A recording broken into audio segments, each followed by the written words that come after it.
Hello, my name is Stephen Stone, and my quirky band, Sticks with Stone Percussion, recently had the opportunity to have its first school where it has done a second school show at. We went out to Landing Trail School in Gibbons and performed, and it was a lot of fun.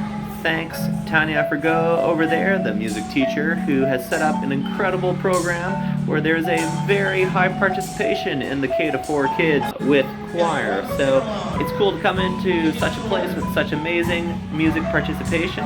And we had a list of questions that we didn't have the chance to get to from our time there. So there's all these questions about what the group was, and we just didn't have the chance to answer them. So I'm making a little video now to answer some of these questions. First up, how old were you when you started the band? Well, Sticks and Stone Percussion officially started in April 2017. I was born in 1986.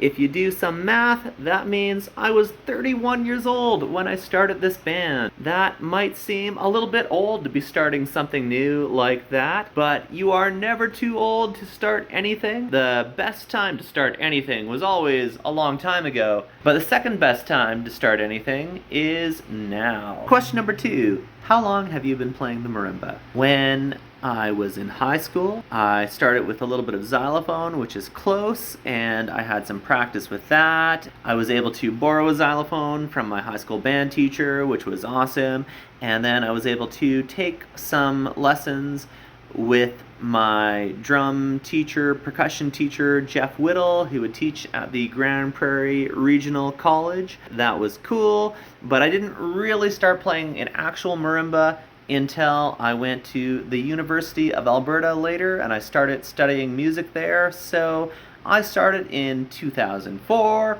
It's now 2024. So you do some math, that means I've really been playing the marimba for about 20 years now. Question number 3. Was it easy to learn about your instrument? We're going to say the marimba. I don't think that it's necessarily hard to learn about the marimba if you're presented with the opportunity.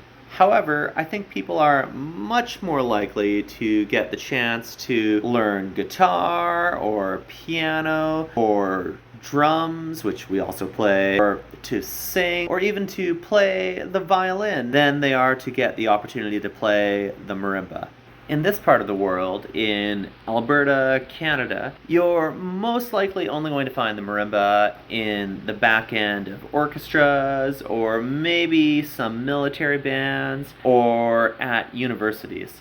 There might be a few high schools that might have them. A lot of us people who hit things, and we say percussionists, we more often get into this world with drums. So I remember when I was in elementary school, the local junior high school came by and they did a band concert, and there was someone playing a drum set, and that was the first time I saw a drum set, and I thought, I want to do that. So I did, and then I started taking lessons. I really saw myself as more of a drummer until I got to university. When I later went to the University of Alberta, there was a little bit less with drum set, which maybe I didn't completely realize would be the case before I got there, but in a more classical school, they focus on the what I call holy trinity of percussion. So snare drum, timpani,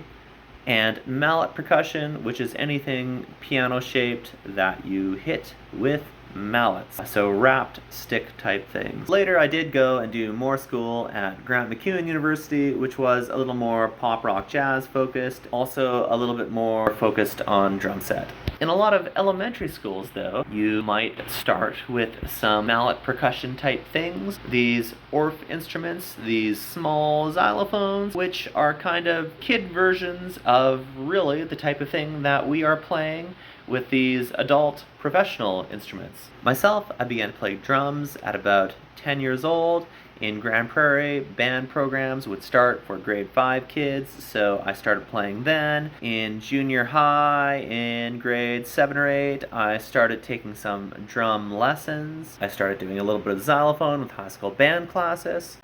Then I really started to play the marimba when I went to the University of Alberta in 2004. So I studied at both the University of Alberta first, which was more classical, and then later I did this 2-year diploma at MacEwan University, which was more focused on drum set and was more sort of pop, rock, and jazz focused. Question number 5. Why did you start your band? So there wasn't a direct path for me to starting a percussion trio or a marimba band, and there really aren't very many of these things in this part of the world or anything quite exactly like it. It's a bit of a roundabout story how I got here, but after I finished studying at the University of Alberta, I had invested a lot of time into the marimba, and it had become a very personal and important part of my life. And I felt like I would be really sad if I didn't continue with that, and I needed to grow more, and one of the obvious steps is that I needed to own one of these instruments. You can't really play a marimba if you don't own a marimba. Or you might be able to, but it's pretty hard. I went and I paid off the little bit of student debt I had doing some military music stuff in Ottawa, the band of the Ceremonial Guard. That was great. And then I still had no money, and I thought, hey, teaching English in another country would be a cool experience. It would be good for both my personal growth in terms of like living in another country, learning about another culture, a work experience of teaching, but also it was my way of saving enough money to buy my marimba, which I got from Japan, my 5-octave marimba, which lets me do all sorts of solo repertoire, and also I did get some Korean traditional drums and gongs from my time there. So that was cool. Then I got back to Edmonton. I had to ask myself, where do you play the marimba? Okay, I've got this cool, unique instrument, but where do you perform it? I did get occasional performances, sometimes subbing in with, say, the Edmonton Symphony or the Royal Canadian Artillery Band, where you might occasionally have those instruments, but most often you're not a featured soloist there either. And it wasn't more often in those cases being the showcase kind of musician that I sort of became with this band. Anyways, when I got back to Edmonton in 2011, I was looking around, where do you play the marimba? So there weren't as many obvious places to straight up play the marimba. But there was a guy in the Edmonton area named Mark Maynor who had his master's degree in percussion, and he would go busking at farmers markets like the Edmonton Downtown Farmers Market or the St. Albert Farmers Market, places like this. And he did things like that when he was in New York and when he was in Berlin. And he felt that it was, 1, a good gig in itself, and 2, he would get connected to other people who could hire him. So if you have something cool you can do, if you do it in big public places, it draws attention and you might get hired for other things. So I collaborated with Mark quite a bit in 2011 when he lived in Edmonton. And then when he moved away from Edmonton, I continued playing solo marimba music on the streets. So from 2011 to 2017, I was playing solo marimba music on the streets and getting hired for occasional other things as well. And that was one of the things I did. Then later, I went to MacEwan University, where I was really focused on trying to be a better drum set player. So I do play drums, but I thought if I spent more time working on drums, I could maybe win this full-time military band job, which was something I was really excited about for a period of about 4 years. That is a completely different story. I auditioned once. If I really wanted that job, I would audition more than once. So at MacEwan University, I practiced more drum set, but more stuff in this pop rock jazz kind of context. And then there was a series of jokes and experiments that happened with people at MacEwan University, including, for example, making a music video of 3 people on one marimba playing Under the Sea. So when we did that, the first video, which is kind of this joke concept, I have no other explanation for why 1 month later I was contacted and then asked to play for an international curling competition. So that was a pretty cool experience. So that was one of the first ways my band got really hired as a thing for a gig in April 2017 when we played for the Ford World Hurling Championship from making this video of Under the Sea. So we had a couple other gigs that happened in 2017, April 2017, that really turned this thing into a group. So I had taken these few people out at the time, Dale Osbaldeston and Eric Redekop, and we had done a little bit of busking at markets as a trio, as an experiment, in the same way that I had done solo for, I guess, 6 years until that time. We did that a bit, and then around that time, I got asked as a soloist through an entertainment agency to perform for a car show, and that was cool. So someone had taken a cell phone video of me doing solo music at the St. Albert Farmers Market, solo classical stuff, and this entertainment agency saw it, Mitchell Entertainment, and then through them I was asked to perform as a soloist for a car show at Northlands. And then at the time I said, hey, well, you could hire me as a soloist, but I think I'm building this group concept that is a little bit cooler. Could we try the group concept? And the lady from Mitchell Entertainment, Margie, she said, hey, well, okay, I can say it's like one price if you do it as a soloist, and it's another price if you do it as a group. So the people from the car show, they thought about it and they said, yeah, we'll hire the group. If the guy thinks the group is better and that's cooler, we'll hire that group. That same month, April 2017, I was also asked to bring in my group to the Festival City Winds as kind of featured guest performers. So it's a community band organization in the Edmonton area by Wendy Grosdahl. And those three things all happened in April 2017. And when I had 3 opportunities to get my group to perform in the same month, where it had just been kind of a series of jokes and experiments from various projects at MacEwan University and also busking. So when enough other people were taking these jokes and experiments seriously, then for me it really became, oh, this could be a thing now. The other part of this really is I had spent basically 6 years playing as a soloist, bringing this marimba around all by myself to go perform by myself. My buddy Mark, he said for his 3 hours of memorized music he would play,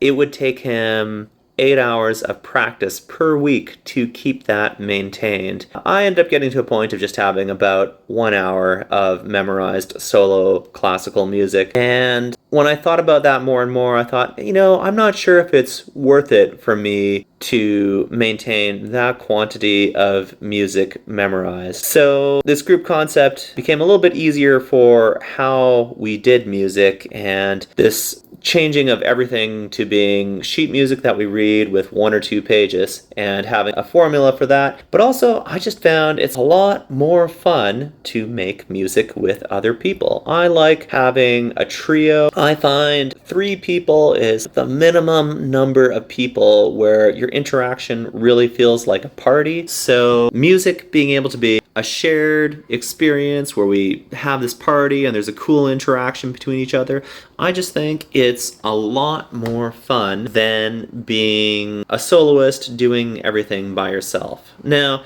it can be like a little bit more tricky to get yourself paid because a lot of places, they have a certain budget for entertainment, and a lot of times that budget is the same regardless of whether you're 1 person or 3 people. They don't necessarily find themselves able to pay more for 3 people than 1 person. Overall, to me, it's just a more fun experience to keep pushing this 3-person concept and pushing the most fun experience, this idealized time. I think everything is more fun together. Like, I really enjoy running, and I don't even like running by myself anymore. Same thing with music. I enjoy music, but I would rather not spend hours and hours by myself, either performing by myself or practicing by myself. Given the choice, I think it's more fun to have this concept where you're hanging out with friends and kind of having a party with the experience. Question number 6, can you play All Star by Smash Mouth? And the answer is yes, I or we, my group, can. We can actually play a little bit of any type of music. However, for us, we are usually happier if we have sheet music to figure it out with. So if it's written down somewhere, it makes our life a lot easier. So how I would do this, the easiest way is I would go on the internet and type All-Star Smash Mouth lead sheet, look for something there. The first thing I see has 3 pages. Cool. Usually with our group, we try to reduce everything to 2 pages. So I would probably look at this 3-page thing and say, hey, this is a cool lead sheet I found off the internet. It's probably mostly correct. I will double check it is completely correct or as much of it as I want. We might even make modifications for musical reasons. But then I would take this 3-page thing and turn it into 2 pages because it is very hard to flip pages when you play the marimba. So we're holding maybe 4 mallets, so it's hard to put those down and flip a page. Not having to flip pages makes it easier. Also, there's the distance between us and the sheet of music, so usually there is this instrument in between us, so it's hard to reach over to, so we just want everything to be 2 pages, so I'd take this 3-page thing, and then I would reduce it. The other thing I would likely do while I'm doing that is I would say, hey, music usually has 4 measure phrases, and for some reason on a lot of these lead sheets on the internet, people are not always writing their sheet music in a way that follows the phrase, so I might make that change just because it makes it a little bit easier to read and to follow. These days, I would just take this thing off the internet, probably modify it a bit, and say, yes, now I can play any song quickly with minor modification to the sheet music that is already posted somewhere on the internet. There might be other ways or other things we do for certain types of music, but that is probably the most common and easiest way to play anything. Now, if you play any instrument that can do chords, well, you can have another one doing melody or you're singing, so lead sheets are great. So yes, we can play All-Star by Smash Mouth and we can play anything. Some things take more practice than others, but yes. Question number 7 is, how many songs do you have? Well, it depends a little bit how we answer this question. We have many songs that are not ours directly per se, which we can play. So we are very often a cover band, which means we play other people's songs. If we include those, we have hundreds or maybe over 1,000 songs that we might play fairly often. We have binders full of so much music. Some of it gets played more often than others, but it is an overwhelming amount of music where if we put 2 of these binders on a music stand, it weighs down the music stand so much that they have trouble staying up. We have a lot of music that we can play. In terms of songs that are actually ours, this is an interesting thing. I haven't directly written a lot of music myself. I've done a lot of arranging of music, which means I've taken other people's music and then made modifications and done creative things with it, but I have not written so much music myself. My buddy Jaden, who just moved to Victoria and has played with our band for a very long time, he has written a lot of music himself, and we have played a lot of his music, and it would be a lesser number of songs for sure than the amount we've taken from other places. It's cool that he's written some music. I would like to write completely original music of my own sometime. I've had so many other projects that have involved arranging, so modification of music, sometimes in very complex ways, increasingly more complex with this next album. We're trying to make high information music for children, which is both kind of fun and a joke and serious at the same time. Anyways, it is proving to be a lot of work. We will finish it eventually. Sometime after that project's done, after so many other projects are done, it is on my to-do list to write some original music myself. Also, because we could take music from anywhere and we have a fast way of doing this,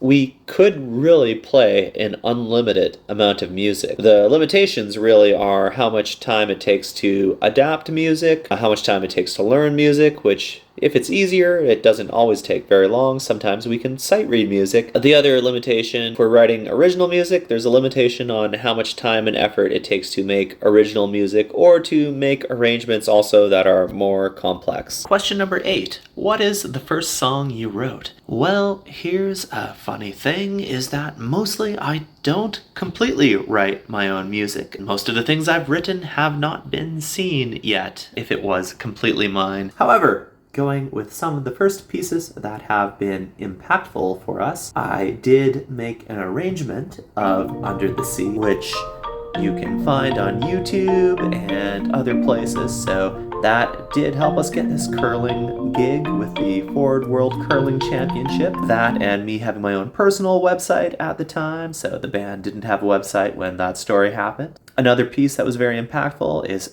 Stubernick, so 3 people on one marimba, written by a guy named Mark Ford. So that was kind of one of the inspirations for this group coming about, so I really wanted to play this piece for a very long time, and then when I went to MacEwan University, where I wanted to focus on drum set after doing some time at the U of A, there when I had to do more mallet percussion stuff, I asked, hey, can we do this song? It's a cool piece. That was one of the things that really got this group going as a concept, me getting people together at MacEwan and playing Mark Ford's Stubernick. Another very impactful piece, which I didn't completely write, so it's based off of something else, but I did write a lot of it. I took this song, Ay Yari Jani, which is an Iranian love song, and I added a lot of jazzy things to it and modified it a lot. So our version of it, it starts with the original song, and then there is a lot of stuff beyond the original song. If you include the improvisation that's written in and all the new material, I would say it's 60% my creation and 40% the original song. But still, at this time, I have to guiltily admit I have not done a lot of completely original music writing. So on my to-do list, my buddy Jaden has done so much more. So we have played a lot of Jaden's music, and he was with the group here from 2017 until 2023, the end of the year. He just moved to Victoria, but he played his last performance with us on New Year's Eve at the Windspear Center, which was pretty cool. Anyways, Jaden has been super influential to our group, and the first song that Jaden wrote was called Good Eats, which he wrote when he was around 17. So he has a bunch of titles of songs with funny names. Question number 9. What is your favorite song? I think for me it really depends. Favorite for what? So a few different answers. In terms of getting a reaction from a crowd right now, or just getting people to have a good time, I find playing Thunderstruck by AC/DC is a lot of fun. It's a great tune, and nobody expects it from a marimba, so usually it's getting a pretty strong reaction right now. It is a surprising hit with crowds. In terms of my favorite arrangement that I've done, I personally like this song, Ayari Jani, quite a bit. I think I found some cool and creative ways of mixing traditional Persian modes with jazz, and it's kind of rockin', and I find it a lot of fun while also being pretty thoughtful as well. In terms of completely newly written music in original, I really like Jaden's song, A Warm, Open-Faced Marshmallow Sandwich. I just find it very happy, very joyful, and I really like my buddy's cool arrangement there. It's a lot of fun to play. In terms of what I might just listen to for fun, right now, if you asked me today, I would say I quite like Diamonds on the Soles of Her Shoes by Paul Simon, which is a collaboration with the South African group Ladysmith Black Mambazo. Anyways, this was from the album Graceland, released in 1986, same year I was born, and I think it's such a beautiful album and such a beautiful song, and I really like these South African styles mixed in with pop and rock. And that particular song, I just find very warm and very beautiful. Question number 10. When did you get the most popular?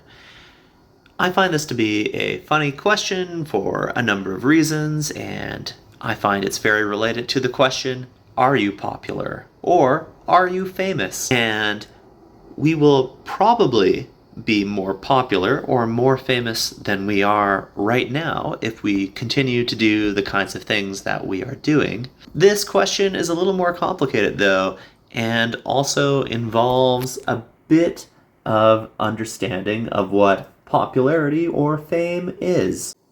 So, in its simplest, famous probably means a number of people know you exist, and popular means that a number of people know you exist and also like you. So, an elementary classroom might have 20 or 30 students. So, do you have a student in the class who is popular? Is the teacher popular?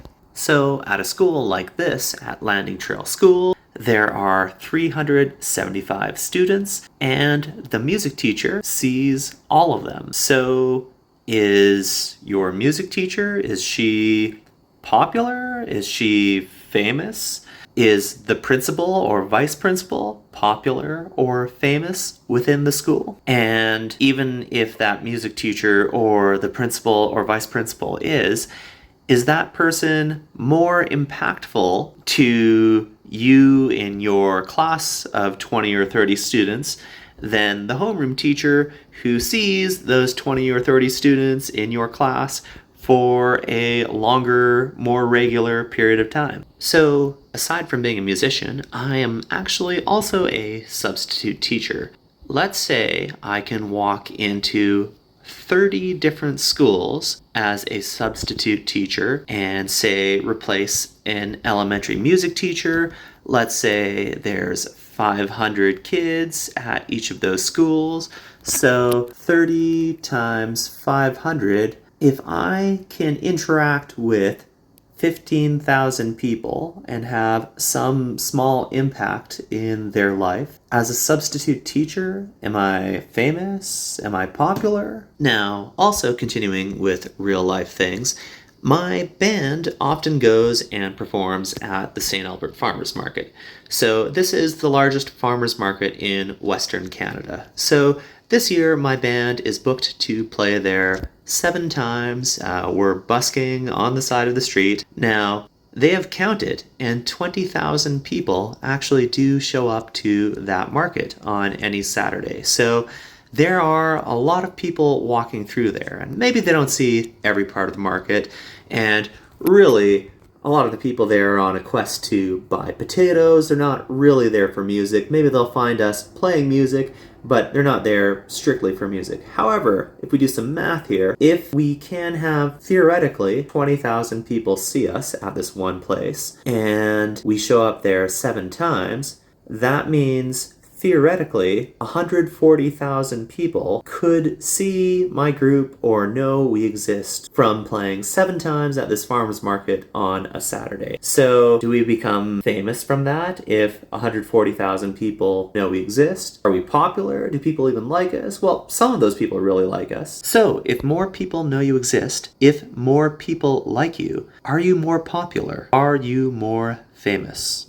So really, the healthy thing for you to do if you are pursuing the arts, or if you're pursuing your own enterprising venture, you're trying something different or creative or taking some risk, is when you decide something is important. That thing is important regardless of whether you get validation for it. So even if you are not paid or not paid enough, or even if not many people show up to support you, if you have small crowds, that thing is still important. I do have one story to say. We were the most popular in a way quite recently. This way was very unsure. Recently, my band had the opportunity to play for the city of Edmonton New Year's Eve for a second time. Now, every part of how this happened is kind of surprising in many ways. We got this opportunity the first time when we were playing at the downtown farmers market. The first weekend in December, there were not many people there on that day. It was very quiet. We did not get a lot of money from busking. However, one of the people who did show up and who did hear us on that day was a person who worked with the city of Edmonton, with the recreation department, who was able to hire us for New Year's Eve. New Year's Eve 2022, we played for these very long lines of people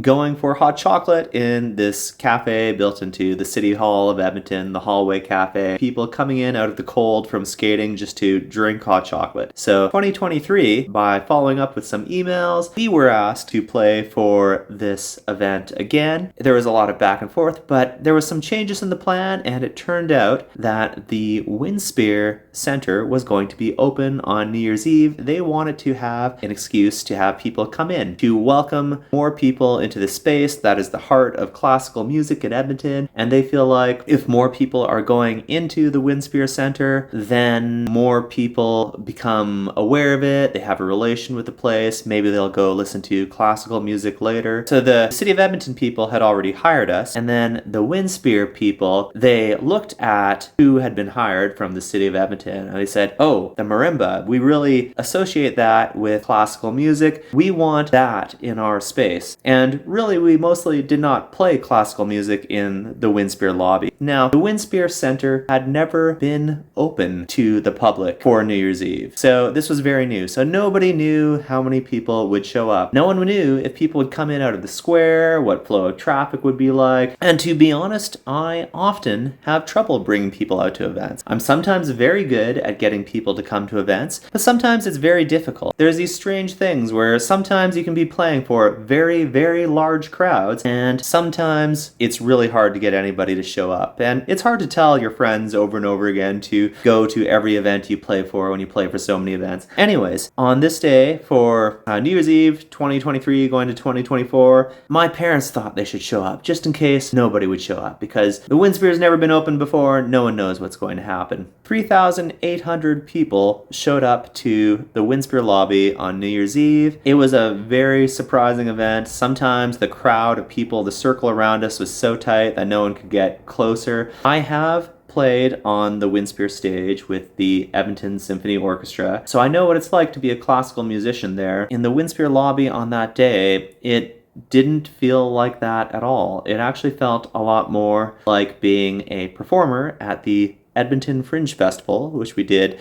as a group for the first time last summer, where we were building a circle show. So when were we the most popular?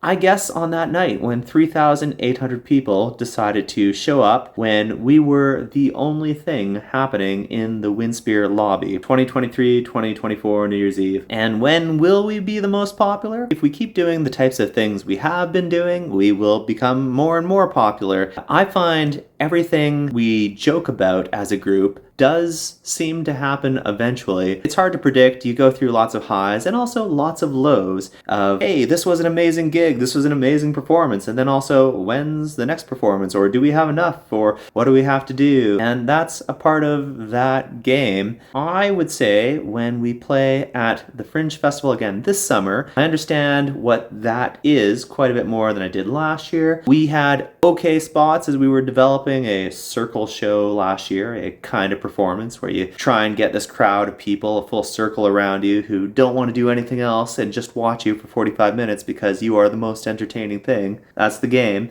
That's what you try for. I expect now that this year I understand it better and we have basically the best spots, which we did not last year. I think we could feel the most popular this summer at the Edmonton Fringe Festival. After that, there will be other events. Some of them will be small. Some of them will be hard to get people out to. But then we will play for other events later where thousands of people show up. And they won't all be of the same caliber, and there will be ups and downs. You should really never care too much about being popular or famous, but care more that you are living up to your input goals. So You are putting in work on the things you can control. You can't control ever how many people will like you or how popular, how known you are. So we just have to keep focusing on the things we can control. We'll have highs and lows along the way, but hopefully you can continue to make a trajectory where over time it feels like things are getting better. Music and the arts, though, is often a very hard business. So is my group more popular because 3,800 people showed up on New Year's Eve and heard us play? Would we be less popular if only my parents showed up? The most wide-reaching YouTuber in the world, Mr. Beast or Jimmy Donaldson, has 390 million subscribers. And also, he has 65 billion views on his channel. So does what he does make more of a difference than, say, an elementary school teacher who teaches 20 or 30 students? How about compared to a parent who cares for one child? I think sometimes popularity or fame can be used for positive outcomes. I mean, it's not always used for positive outcomes, but it isn't necessarily a reflection on how impactful you are either, which is always worth keeping in mind. Yeah, I guess in some ways you might say my group is kind of popular, in some ways not. It's easier to be kind of popular on a small micro niche level than globally on a widespread level. It's easier to be well known in a smaller community that is tied together for some reason than it is to be known worldwide. Sometimes being known is useful, but sometimes it doesn't really help for the types of things you want to do or the kind of impact you want to make anyways. If it's helpful, I think people should use it, but being popular is really not the biggest thing.